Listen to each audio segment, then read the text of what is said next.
of how Chinese authorities had reacted to the protests. Yes, I think they have.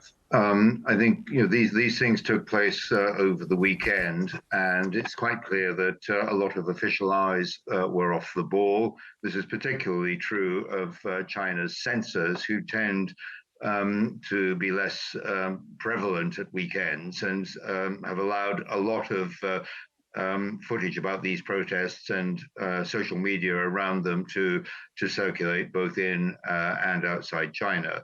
I don't expect this to last, but it's not unusual in China for protests to start off like this. We're without much in the way of an effective response to start with. That comes later, and I am confidently expecting that it will. And what form do you think that will take?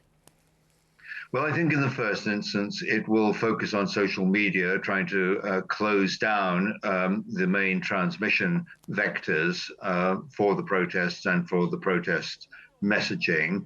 I think Shanghai will probably prove to be a bellwether for how the party state responds around the country, starting now to arrest people, identify where possible the ringleaders, and take them out of circulation.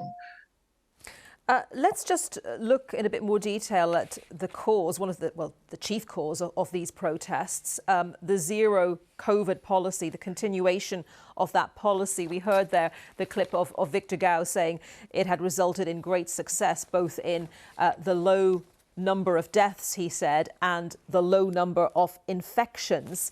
What's your assessment of China's zero COVID policy 3 years on? I think it's unsustainable, and we're seeing the evidence of that now. And I think in that sense, China's fighting a losing battle. Unfortunately, Xi Jinping at the 20th Party Congress doubled down on this policy, talking about fighting a people's war against the virus. So I don't anticipate any radical change in direction. The problem is that if China does relax zero COVID now, while infectious strains are taking hold within the country, we will see a very significant rise in the number of serious illnesses and deaths. And while as a percentage of the total population, that may not be that large, in absolute terms, the numbers will look pretty horrifying in the millions. Nigel Inkster there. Hong Kong's top court has struck out the government's demand to bar the former media tycoon Jimmy Lai from hiring a British barrister to defend him in his upcoming national security trial. Lower courts had approved Timo and KC's appointment, but the city's Department of Justice claimed this would cause danger as the trial might involve state secrets. Today, the Court of Final Appeal ruled against the Department of Justice's application for another appeal.